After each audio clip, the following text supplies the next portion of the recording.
லாவண்யா, இன்னைக்கு நம்ம காலை மலர்ல சென்னை DAV பள்ளியின் முதல்வர் திரு சதீஷ் அவர்களை நம்ம சந்திக்க இருக்கிறோம். Good morning sir. Welcome to our show. மிகச்சரியா ஒரு கல்வி ஆண்டோட மையத்துல நம்ம இருக்கிறோம். இந்த சூழல்ல சென்னையோட முக்கியமான ஒரு பள்ளியின் முதல்வர் அவங்களை நாங்க சந்திக்கிறோம் சார். பொதுவாகவே பிரின்சிபல் அப்படின்னாலே ரொம்ப ஸ்ட்ரிக்டா இருப்பாங்க அப்படின்னு தான் கேள்விப்பட்டிருக்கோம். ஸோ உங்களுடைய இந்த கல்விக்கான இந்த அணுகுமுறை, குழந்தைகளோட நீங்க பழகிற விதம், இந்த மாதிரி பல விவரங்கள் இன்னைக்கு நம்ம பேசுறோம் சார். முதல்ல நீங்க சொல்ற குழந்தைகளை அவங்களோட ஆப்டிடியூடுக்கு தகுந்த மாதிரி அவங்களை அணுகணும் அப்படின்னு சொல்ற அந்த பார்வையில இருந்து நான் பேசலாம்னு நினைக்கிறேன் சார். எய்ம்லெஸ் லைஃப் என்பது மிசரபிள் லைஃப். எவ்ரி இண்டிவிஜுவல் வாழ்க்கையில சந்தோஷமா இருக்கணும், நிம்மதியா இருக்கணும், ஹாப்பியா இருக்கணும்னு விரும்புவாங்க. யாரும் படித்து விட்டு வருத்தமா இருக்கணும்னு விருப்பப்பட போவதில்லை. அது மாதிரி ஒரு சூழ்நிலையில நம்மளோட எஜுகேஷன் ஸ்டூடெண்டோட ஆப்டிடியூட பொறுத்து நிர்ணயிச்சு எஜுகேஷனை கரிக்குலம் டிவைஸ் பண்ணுன்ற என்னோட அபிப்பிராயம். எஜுகேஷன் சொல்லும் பொழுது ரெண்டு விதமான ஒரு ஒப்ஜெக்டிவ் இருக்குது. ஒரு ஒப்ஜெக்டிவ் வந்துட்டு நாலேஜ் அக்யூர் பண்ணணும், ஹையஸ்ட் ட்ரூத் அச்சீவ் பண்ணணும்.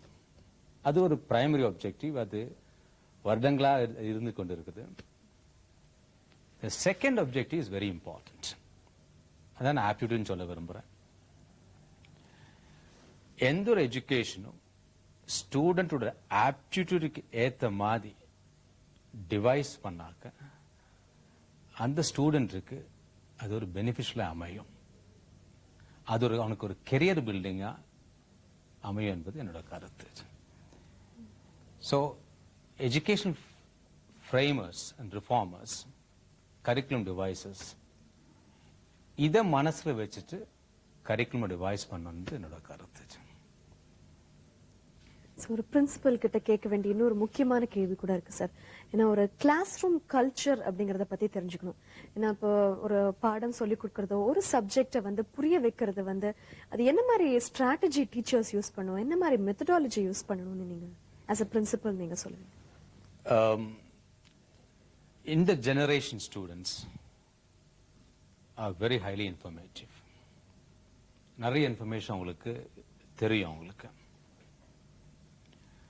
ஒரு டீச்சர் கிளாஸுக்குள்ள போகும் பொழுது அவங்க வந்துட்டு எல்லாரோட ப்ரிப்பரேஷனும் பண்ணிட்டு போகணும் கிளாஸுக்கு. ஸ்டூடெண்ட்ஸ் எதிர்பார்ப்புக்கு அளவுக்கு டீச்சரால மெசேஜ் டெலிவர் பண்ண முடியலனாக்க that teacher will become very unpopular. So sufficient homework and curriculum thorough understand பண்ணிட்டு ஒரு டீச்சர் கிளாஸ் உள்ள போயிட்டு 40 minutes அந்த 40 minutes completely அந்த teaching பண்ணானாக்க I think that will be taken well received by the students. One of the reasons is our education system is completely based on examination oriented approach. அப்புறம் ஒவ்வொரு ஸ்டூடெண்ட்டும் டீச்சர்கிட்ட என்ன எதிர்பார்க்கறனாக்க அந்த teaching, அந்த particular subject, அந்த particular topic teach பண்ணும்போது எல்லா விதமான பாசிபிள் குவெஸ்டின்ஸ் போர்டு எக்ஸாமினேஷன்ல கேட்கிறாங்களோ அந்த ஸ்டூடெண்டால எழுத முடியணும். அந்த ஸ்டூடெண்ட் இஸ் வெரி இன்டெலிஜென்ட். அவன் ஒரு டீச்சர் கிளாஸ்ல வந்துட்டு ஒரு 40 minutes டீச் பண்ணும்போது அவனுக்கு தெரியும் the teacher has prepared well or not. If the teacher is not prepared properly, I think that will lead to disappointment. So I would say, as a principal, in fact I tell my teachers, thoroughly prepare. In fact, you should do the homework. வீட்ல homework as a student பண்ற மாதிரி நீங்களும் complete homework பண்ணிட்டு go to the class and satisfy the students thoroughly so they are happy that my teacher has given me the sufficient input for that particular lesson. And only then the teaching process will be effective. ஒரு பிரின்சிபலா மாணவர்களை கூர்த்து பார்க்குற ஒரு அனுபவம் உங்களுக்கு இருக்கு sir. இன்னைக்கு ஒரு இருக்கிற மாணவருக்கும் இல்ல ஒரு கடந்த ஒரு 10 ஆண்டுகளுக்கு முன்னாடி படிச்ச ஒரு மாணவருக்கும் இல்ல ஒரு 5 ஆண்டுகளுக்கு முன்னாடி படிச்ச மாணவருக்கும் ஒரு +2 லெவல்ல இவங்க 2 பேருக்கும் இடையே எந்த மாதிரி ஒரு வித்தியாசத்தை நீங்க பாக்குறீங்க? அவங்க லைஃப் அணுகிற விதத்திலையும் அவங்க அப்ரோச் பண்ற விதத்திலையும். 20 வருஷமா நான் மாணவரை பார்த்துட்டு வரேன். 10 வருஷம் முன்னால் இருக்க ஸ்டூடெண்ட்ஸுக்கும் இப்ப இருக்க ஸ்டூடெண்ட்ஸுக்கும் நிறைய வித்தியாசங்கள் நான் பார்த்துருக்கேன். 10 வருஷம் முன்னால் இருக்க ஸ்டூடெண்ட்ஸ் இவ்வளோ ஸ்ட்ரெஸ்ல இருக்காங்களான்னு எனக்கு தோணலை. இப்ப படிக்கிற மாணவர்கள் எஸ்பெஷலி 12ஆம் கிளாஸ் படிக்கிற மாணவர்கள் நிறையவே ஸ்ட்ரெஸ்ஃபுல்லா இருக்கிறாங்கன்னு என்னோட அபிப்பிராயம். அதுக்கு ஒரு காரணம் இந்த காம்படிட்டிவ் வேர்ல்டுன்னு சொல்லலாம். நான் எல்லாமே மார்க்ஸ் சம்பந்தப்பட்ட ஒரு சூழ்நிலையில பசங்க இருக்காங்க. இப்போ உதாரணத்துக்கு இப்போ என்னுடைய பள்ளி மாணவர்கள் எடுத்து நான் சொல்லணும், உதாரணமா சொல்லணும்னாக்க நான் எந்த பேரண்ட்டையும் எந்த மாணவரோட இன்டர்வியூ பண்ணும் பொழுது ஏன் இந்த குரூப் நீ எடுத்திருக்கிற, உதாரணம் சயின்ஸ் குரூப், அவன் சொல்ற ஒரு ரிப்ளை, எனக்கு ப்ரொஃபஷனல் காலேஜ் அட்மிஷன் சேரணும். ப்ரொஃபஷனல் காலேஜ் அட்மிஷன் இப்போ வந்து to the entrance examination and based on the board examination marks. மாணவர்களுக்கு இப்போ தெரியும் 90% மார்க் 95% மார்க்ஸ் சில பிரான்ச்சஸ்ல அந்த மார்க் வாங்கலனாக்க நிச்சயம் அட்மிஷன் கிடைக்க போதில்லை. 12ஆம் கிளாஸ் 12th கிளாஸ் நுழைஞ்ச உடனே எல்லா விதமான ஆக்டிவிட்டியும் ஸ்டாப் ஆயிடுது. Absolutely, I would say there is no extracurricular activities. நாங்க ஆப்பர்ச்சுனிட்டி கொடுத்தா கூட மாணவரும் அதுல சேரணும்னு ஆசைப்படுது இல்ல, பேரண்ட்ஸ் இருந்து கூட அப்செக்ஷன்ஸ் வருது. காரணம் பையன் வந்து படிச்சு நல்ல மார்க் வாங்கணும், வேற ஒரு எண்ணமே கிடையாது. இது 10 வருஷத்துக்கு முன்னாடி அப்படி கிடையாது. இன்ஃபேக்ட் இப்போ ஒரு 12ஆம் கிளாஸ் படிக்கிற மாணவன் படிக்கவும் செய்வான், எல்லா விதமான எக்ஸ்ட்ரா கரிக்குலர் ஆக்டிவிட்டிஸ்லயும் பார்ட்டிசிபேட் செய்து கொண்டிருச்சு. But the trend is completely change. Here is only studies and nothing much. I will not blame the student. நான் ஸ்டூடெண்ட்ஸ் நான் வந்து அதுக்கு blame பண்ண மாட்டேன். நான் காரணம் அவனுக்கு தெரியும் இந்த ஆப்பர்ச்சுனிட்டி, இந்த 12th போர்டு எக்ஸாமினேஷன் நல்லா செய்யலைனாக்க, நல்ல மார்க் வாங்கலைனாக்க அவனோட கெரியரே கம்ப்ளீட்டா ஸ்பாயில் ஆயிடும். அண்ட் இது மாதிரி ஒரு situation in India at present today, such is the situation.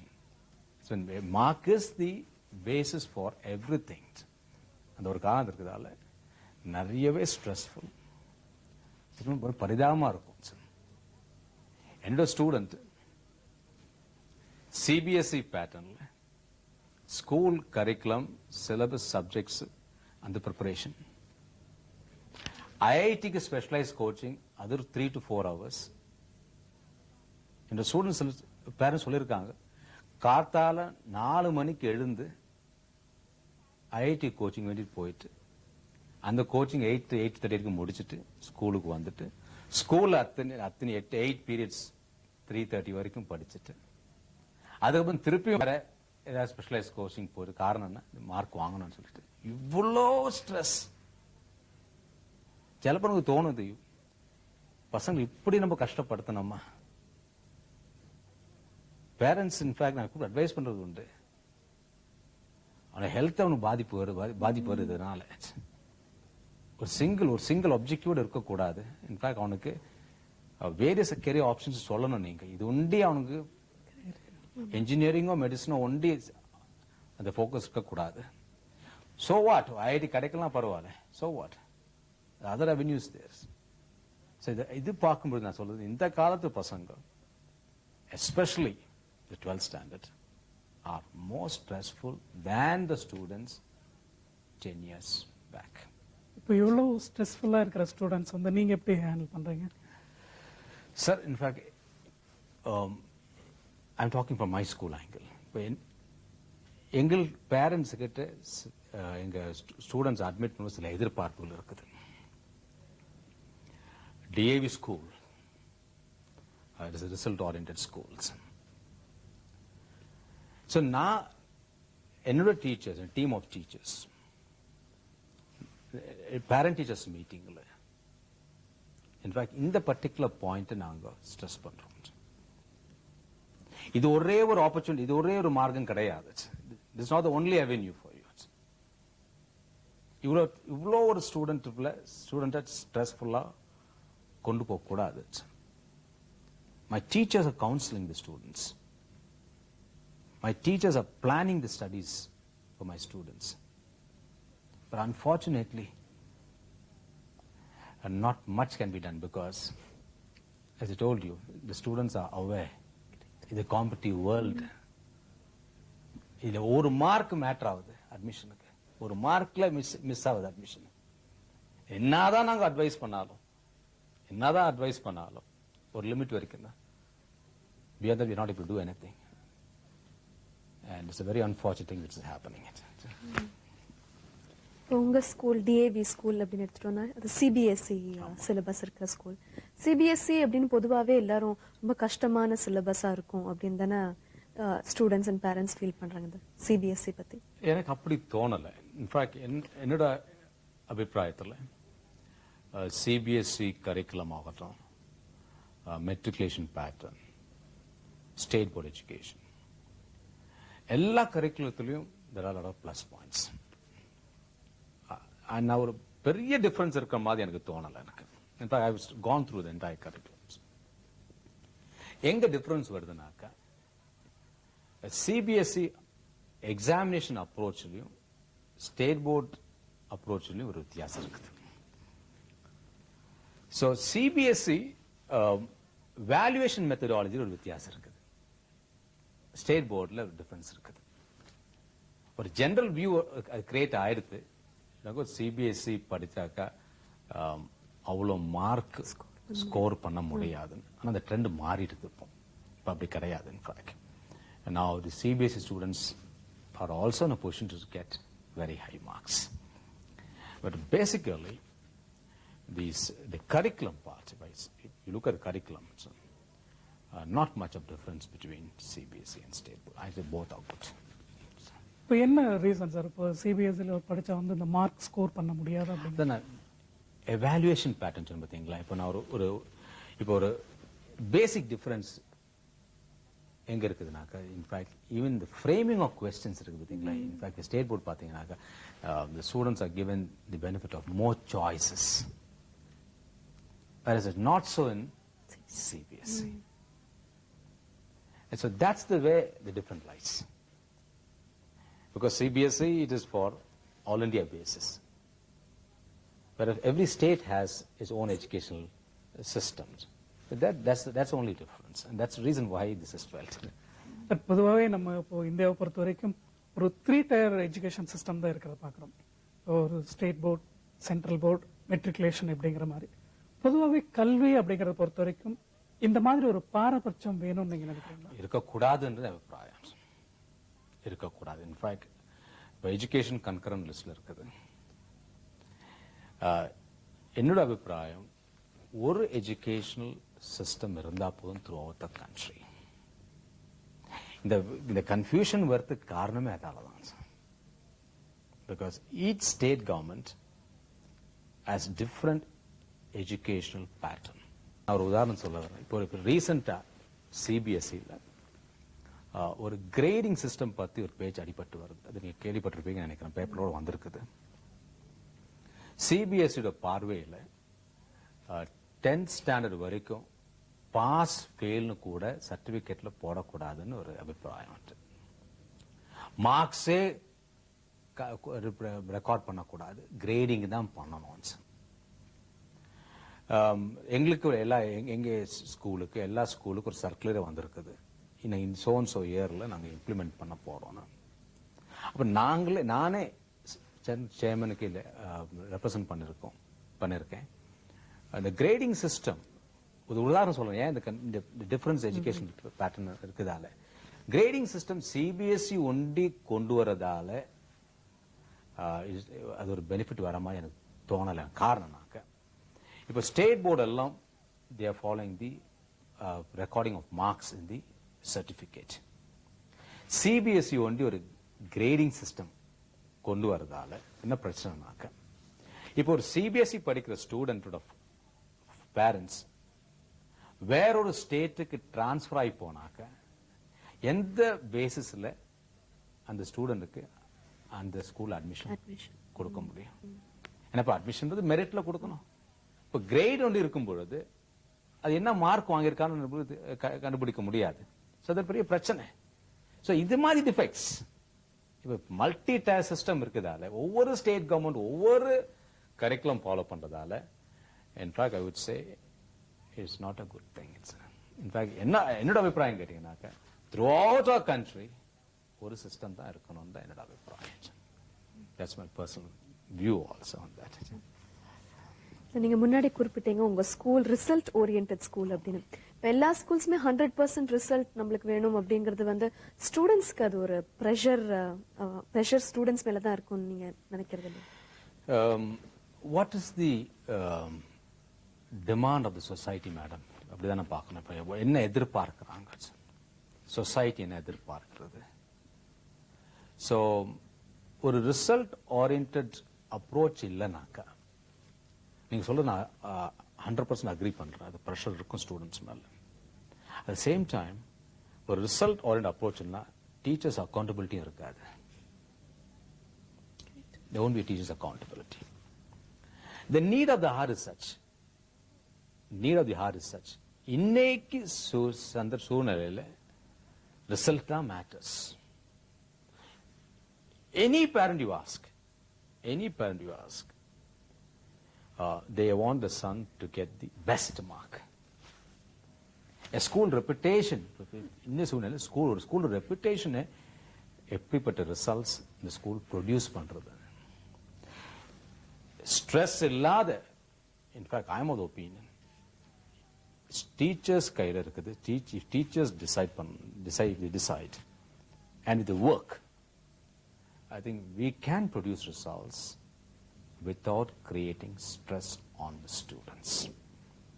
And the principal and the team of teachers should evolve strategy to produce such type of congenial atmosphere in these schools. Leadership work shop பத்தி நான் தெரிஞ்சுக்க வேண்டியது இருக்கு sir. பொதுவாகவே மாணவர்கள் சிறப்பு திறன்களை வளர்த்துக்கணும் அப்படிங்கறதுக்காக நீங்க சொல்லித்தர அந்த மாதிரி ஒர்க் ஷாப்ஸ் பத்தி சொல்லுங்க. ஒரு கெரியருக்கு யூஸ்ஃபுல்லா இருக்கணும்ன்ற ஒரு காரணத்தால் நான் லீடர்ஷிப் ட்ரைனிங் ப்ரோக்ராம் நான் நடத்துறேன். ஒரு கிராஜுவேட், ஒரு போஸ்ட் கிராஜுவேட் ஒரு டிகிரி வாங்குறதால மற்றும் ஒரு வேலைக்கு தகுதியா இருக்க முடியும்ன்ற அதுல மாறுபடுறேன் நான். டிஏவி ஒரு இன்ஸ்டிடியூட் நடத்துறது, DAV.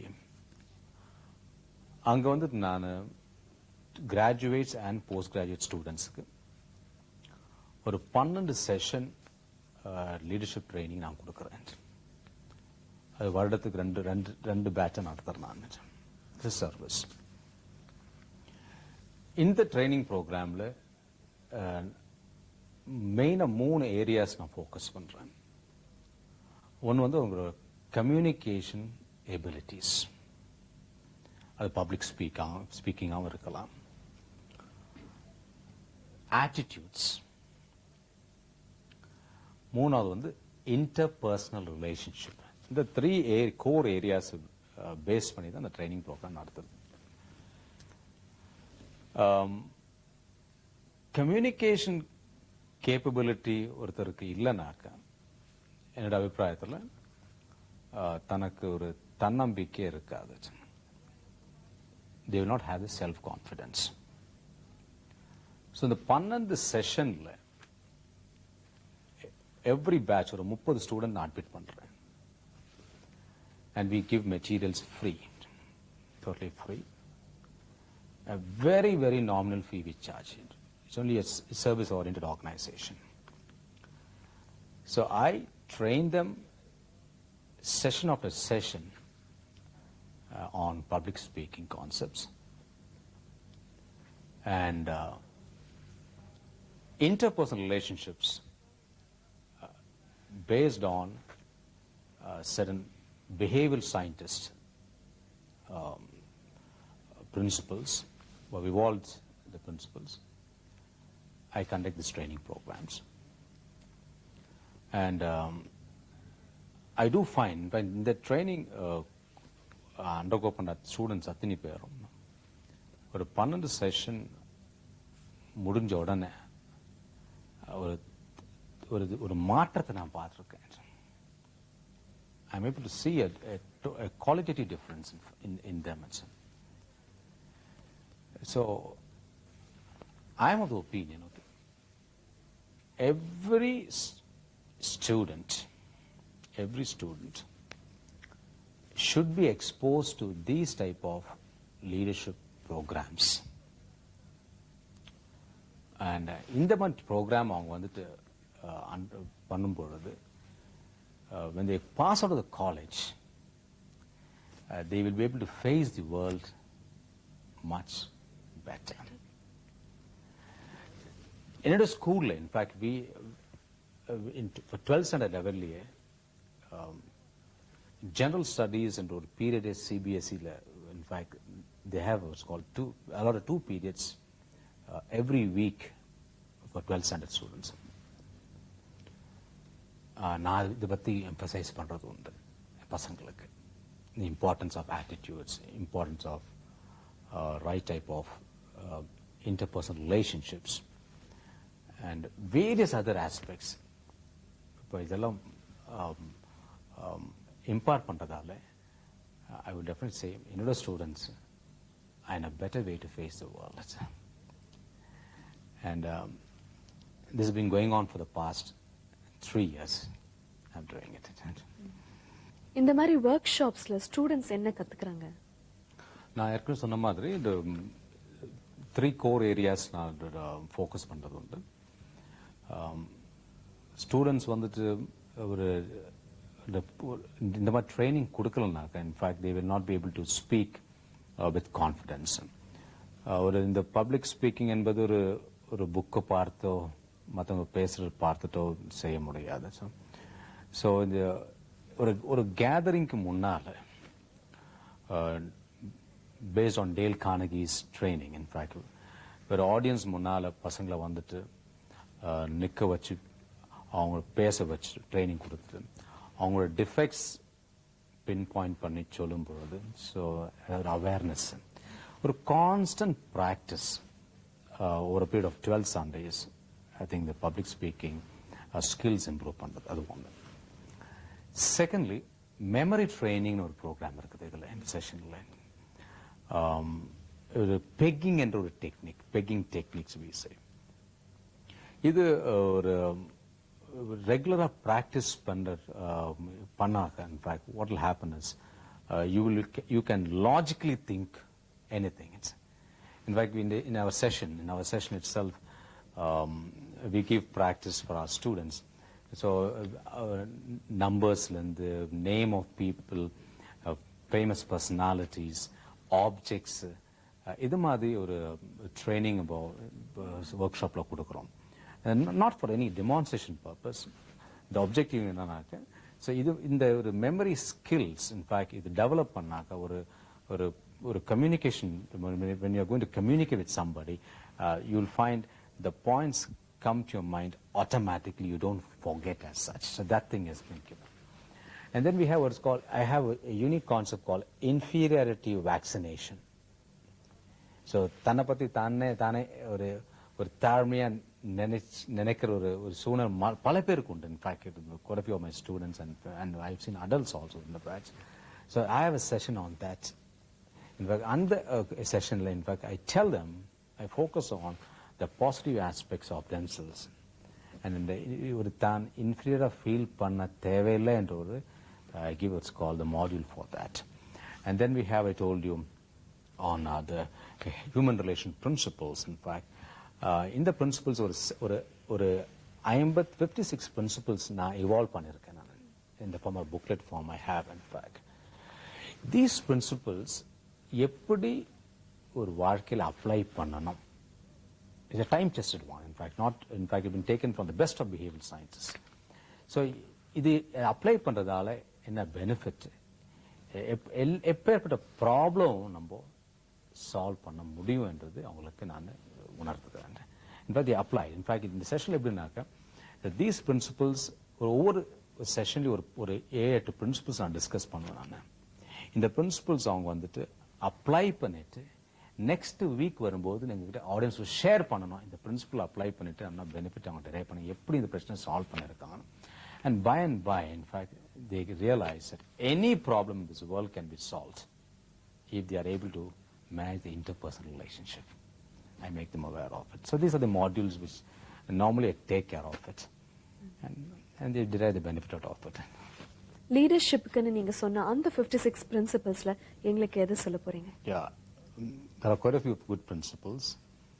To select one or two, I can say I will give honest and sincere appreciation. And I will just accept and appreciate other person. I will not argue. So these are some of the principles which we can discuss. அதுவும் மாணவர்கள் ஒரு சிறப்பு திறனா வந்து எந்தெந்த மாதிரி கத்துக்கணும் அப்படிங்கிற மாதிரி லீடர்ஷிப் ஒர்க்ஷாப் பத்தி சொல்லிட்டு வந்துட்டு இருக்கீங்க. இதுல நீங்க வந்து ஒரு நல்ல டீச்சராகவும் இருக்கிறீங்க, ஒரு நல்ல அட்மினிஸ்ட்ரேட்டராகவும் இருக்கீங்க. இந்த 2 ரோல்ல உங்களுக்கு எந்த ரோல் ரொம்ப பிடித்தமான ஒரு விஷயமா? எனக்கு பிடித்தமான ரோல் டீச்சர். என்ன காரணம்? The reason is, in fact, you can spend more time with the children. நான் ஒரு 1983ல இருந்து ஆசிரியரா இருக்கேன். போஸ்ட் கிராஜுவேஷன் முடிச்சிட்டு ட்ரைனிங் எடுத்துட்டு 83ல ஜாயின் பண்ணேன். Up to 94 I was a teacher. 95 I took over as a principal. டீச்சரா இருக்கும்போது இந்த அனுபவங்கள் தான் எனக்கு நிறைய மனசுல நிற்கிறது. இன்ஃபேக்ட் டீச்சரா இருக்கும்பொழுது இன்ஃபேக்ட் என்னுடைய subject management and accountancy. I'm a commerce graduate. In fact, I was more focused on that. In fact, நிறைய டைம் என்னோட ஸ்டூடெண்ட்ஸ் கூட நான் இருப்பேன் நான். And over a period of years, for nearly about 15 years, the track record of results was very good, in fact. Very good as a teacher. Principal ஆயிட்ட position, in fact, அந்த அளவு students கிட்ட க்ளோஸாக இருக்கனால முடியல. Because administrative work is also there. And of course, I do handle classes now. But அந்த அளவு அவ்வளோ டீச்சராக இருந்த அளவுக்கு என்னால் அவ்வளோ க்ளோஸாக ஸ்டூடெண்ட்ஸ் கிட்ட அந்த சான்ஸ் கிடைக்குது இல்லை இப்போ எனக்கு. பிரின்சிபலாக இருக்கும்போது பிரின்சிபல்ஸ் ரோல் இப்போ எப்படி இருக்குதுன்னா எல்லா சப்ஜெக்ட் மேலேயும் எனக்கு I have to give equal importance. In fact I have to be a team head, be what's called a motivator in various other aspects. So என்னோட அபிப்பிராயம் பிரகாரம் teacher is a better feeling than as a principal. சின்ன break அப்புறம் தொடர்ந்து இதை பத்தி நம்ம பேசுவோம் சார். Okay.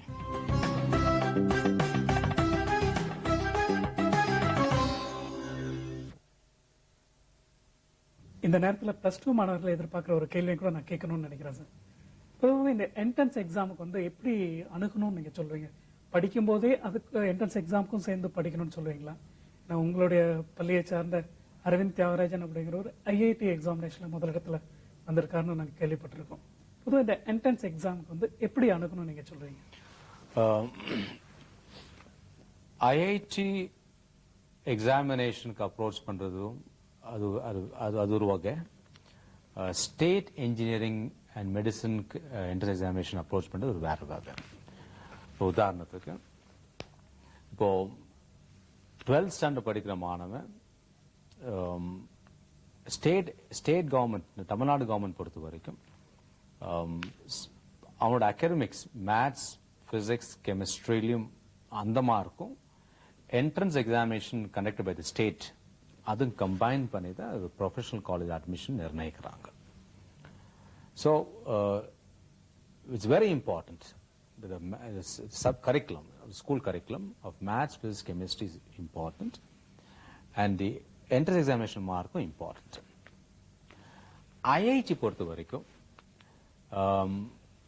அந்த எக்ஸாம் வந்துட்டு it is conducted by the Indian Institute of Technology. It's an all India examination. State entrance examination பொறுத்த வரைக்கும் ஒரு மாணவன் வந்துட்டு ஸ்டேட் போர்ட் ஸ்கூல்ல படிக்கிற மாணவன் அந்த கரிக்குலம் தரவா இருந்தாலே என்னோட அபிப்பிராயத்தில் அந்த ஸ்டேட் என்ட்ரன்ஸ் எக்ஸாமினேஷனை அவனால எழுத முடியும், நல்லாவே எழுத முடியும், இது தரவா இருந்தாக்கா. ஆனா இது ஐஐடிக்கு அப்ரோச் பண்ணும், ஐஐடி எக்ஸாமினேஷன் எழுதணும்னு அவனுக்கு என்ன இருந்தனாக்கா நிச்சயமா அவன் வந்துட்டு ஸ்பெஷல் கோச்சிங் போய் ஆகணும். காரணம்னாக்கா அதோட சிலபி, ஐஐடி கரிக்குலமோட சிலபி ஸ்கூல் கரிக்குலத்தோட கொஞ்சம் அட்வான்ஸ்டு. பொதுவாக மாணவர்கள் என்ன பண்ணுவாங்க, 11th சேர்ந்த உடனே சைமல்டேனியஸ்ல இந்த ஐஐடி என்ட்ரன்ஸ் டெஸ்ட் வேண்டிட்டு இல்லை கோச்சிங்கும் போக தொடங்கிடுவாங்க. இப்போ நீங்க சொன்னீங்களே Aravind Thiyagarajan all India first. Previous இயர்ஸ்ல கூட எங்க ஸ்கூல்ல இருந்து all India second, all India fourth, all India 6th ரேங்க்ல வாங்கியிருக்காங்க. சராசரி பார்க்கும்பொழுது ஒரு 12ல இருந்து 15 மாணவர்கள் எங்க ஸ்கூல்ல இருந்து ஐஐடிக்கு அட்மிஷன் கிடைக்குது உண்டு. அது எத்தனை ஸ்டூடெண்ட்ல, இப்போ எங்க ஸ்கூல்ல வந்துட்டு ஒரு 70 ஸ்டூடெண்ட்ஸ் இருந்ததுனாக்க இந்த 70 ஸ்டூடெண்ட்ல ஒரு 40-45 பசங்க ஐஐடிக்கு ஜாயின் பண்ற விருப்பத்தில் கோச்சிங் கிளாஸ் போயிட்டு அதுல ஒரு 12ல இருந்து 15 பசங்க வந்து அட்மிஷன் கிடைக்கிறது. அது நிச்சயமா நான் சொல்லுவேன், கோச்சிங் வந்துட்டு 11th தொடங்கி ஆகணும். ஸ்டேட் எக்ஸாமினேஷன் பொறுத்த வரைக்கும் என்னோட அபிப்பிராயம் ஸ்பெஷல் கோச்சிங்க்கு போகணும்ன்ற ஒரு நிர்பந்தம் இல்லைன்ற என்னோட அபிப்பிராயம். இந்த ஸ்டேட் சிலபஸ் நல்லா படிச்சாக்கா அதை வைத்து எக்ஸாமினேஷன் எழுதிட்டு நல்ல மார்க் வாங்கலாம்னு அபிப்பிராயம். இதே சிபிஎஸ்சி ஸ்டூடெண்ட்ஸ், சிபிஎஸ்சி ஸ்கூல் படிக்கிற ஸ்டூடெண்டோ இல்ல ஐசிஎஸ்சி ஸ்கூல் படிக்கிற ஸ்டூடெண்டோ, ஏன்னா பேசிக்கலா கரிக்குலத்துல டிஃபரன்ஸ் இருக்குது. 12th ஸ்டேட் கவர்மெண்ட் வந்து ஸ்டேட் சிலபஸ் பேஸ் பண்ணி தான் இந்த என்ட்ரன்ஸ் எக்ஸாமினேஷன் கொஸ்டின் பேப்பர்ஸ் எல்லாம் ஃப்ரேம் பண்றது. சோ அவங்களுக்கு அது ஈஸியா இருக்கலாம். அதே சிபிஎஸ்சி படிக்கிற ஸ்டூடெண்ட் 12thலயோ ஒரு ஐசிஎஸ்சி ஸ்கூல் படிக்கிற ஸ்டூடெண்டோ இப்பயே தொடங்கணும்னு சொல்ல மாட்டேன். இந்த போர்டு எக்ஸாம் மார்ச்ல முடிச்சப்ப இந்த 1 month எந்தெந்த போர்ஷன்ஸ் சிபிஎஸ்சி சிலபஸ்ல இல்லாத சாப்டர்ஸ் இருக்குதோ ஸ்டேட் போர்ட்ல அது கொண்டு ஒரு கோச்சிங் எடுத்தா போதும்ன்றது அபிப்பிராயம். அனாவசியமா பல பணத்தை இதுக்கு வேண்டிட்டு செலவு செய்ய தேவையில்லை. ஸ்டேட் போர்டு படிக்கிற பசங்க தன்னோட கரிக்குலத்தை தன்னோட சப்ஜெக்ட்ஸை தரவா படிச்சாலே இந்த ஸ்டேட் எக்ஸாமினேஷன் ஃபேஸ் பண்ண முடியும். ஐஐடி படிக்கிறவங்க செப்பரேட் கோச்சிங் போறது. அரவிந்த் தியாகராஜன் கூட செப்பரேட் கோச்சிங் எடுத்ததால தான் எக்ஸ்ட்ரா அட்வான்டேஜ் கிடைச்சது அவனுக்கு. இப்போ அகாடமிக்கா உங்களோட துறை என்னவா இருக்கு? நீங்க என்ன கிளாஸஸ் ஹேண்டில் பண்றீங்க? நான் 12th கிளாஸ் எடுக்கிறேன். இன்ஃபேக்ட் சிபிஎஸ்சில பிசினஸ் ஸ்டடீஸ் என்ற ஒரு சப்ஜெக்ட் இருக்குது. It's more related with personnel management, marketing management, financial management, அக்கௌண்டன்ஸும் இருக்குது. பிரின்சிபல் ஆகிறதுக்கு முன்னால நான் அக்கௌண்டன்ஸும் எடுத்திருந்தேன், பிசினஸ் ஸ்டடீஸும் எடுத்திருந்தேன். இப்போ டர்ன்ஸ் எடுக்கிறேன். சில வருஷம் பிசினஸ் ஸ்டடீஸ் இருப்பேன், சில அக்கௌண்டன்ஸ் எடுப்பேன். மெயினா இந்த வருஷம் நான் எடுக்கிறது போது business studies management class. So this is my area of focus. 40 minutes நீங்க எப்படி ஸ்டூடெண்ட்ஸை என்கேஜ் பண்றீங்க? ரொம்ப ஸ்ட்ரிக்ட் டீச்சரா நீங்க? எஸ், ஸ்ட்ரிக்ட் டிசிப்ளினரியன் சொல்லலாம். Strict disciplinarian, yes. 40 minutes engage வந்து ஒரு in fact it's a pleasure actually. In fact 40 minutes teaching is a pleasure. நான் ஏற்கனவே இன்டர்வியூ சொன்ன மாதிரி the rapt attention of the students is possible if a teacher is thoroughly prepared with the subject. நான் அதால ஒரு teacher efficient teacher சத்தமே இல்லாத ஒரு கிளாஸ் நடத்துறதால ஒரு டீச்சர் எஃபிஷியன்ட் டீச்சர் நான் சொல்ல நான் வரல. இது நான் என்ன சொல்ல வரேன்னாக்கா, ஸ்டூடெண்ட் இன்ட்ரெஸ்ட் சஸ்டெயின் பண்றதுக்கு ஸ்டூடெண்ட் வந்து அட்டென்டிவா இருக்கிறதுக்கு ஒரு டீச்சர் வந்துட்டு சப்ஜெக்ட்ல தரோ நாலேஜ் இருக்கணும். அந்த தரோ knowledge இருந்ததுனாக்கா the 40 minutes will just fly away. And it will be so interesting and it can be made interactive also. I come back to the point. இப்போ வந்துட்டு 40 மினிட்டும் ஒரு ஸ்டூடெண்டோட இன்ட்ரெஸ்ட் சஸ்டெயின் பண்றதுக்கு சஃபிஷியன்ட் இன்புட் இருக்கணும். அதே சமயத்தில் ஸ்டூடெண்ட்ஸ் வந்துட்டு அவங்க creativity வளர்க்குற மாதிரி ஒரு question answer session also ஒரு 40 minutesல a certain time portion of the time should be allotted for that also. lively interaction இருக்கணும். That's what I do. இப்போ நான் ஒரு 40 minutes நான் கிளாஸுக்கு போறேன்னாக்க I do my homework. என்ன எப்படி டாபிக் இன்ட்ரடியூஸ் பண்ணணும். Next about 20 to 25 minutes the content part, the last, the interaction with the students. And if necessary, if any doubts is there, clarify. And further, if suppose there are some slow learners, all cannot be intelligent in that class. There are some slow learners out there. We have in our school, we have what's called a system where students are made to stay back after 3-5 for 1 hour, and we guide them also. So that they are completely thorough about what we teach in the class before they go home. So அப்படின்னா உங்களோட classes யாருமே students miss பண்றது இல்ல? இல்லவே இல்லை. All are very very attentive, very regular, and they are cooperative also. ஏறத்தாழ ஒரு 40 minutes உங்களுடைய கிளாஸ் நாங்களும் அட்டெண்ட் பண்ணதான் தான் சொல்லுங்க சார். இன்னைக்கு கல்வி சார்ந்த பல முக்கியமான இஷ்யூஸ் பத்தி நீங்க சொன்னோம். அதை பத்தி நிறைய விரிவா நீங்க சொன்னீங்க. உங்களுடைய ஸ்கூல்ல எந்த மாதிரி ஒரு கல்விக்கான அணுகுமுறை நீங்க அப்ரோச் பண்றீங்க அப்படிங்க சொன்னீங்க. எங்களுடைய காலை மலர்ல வந்து உங்களுடைய கல்வி சார்ந்த பல பார்வைகளை சொன்னதுக்கு ரொம்பவும் சந்தோஷமா இருக்கு சார். Thank you very much. நன்றி, வணக்கம்.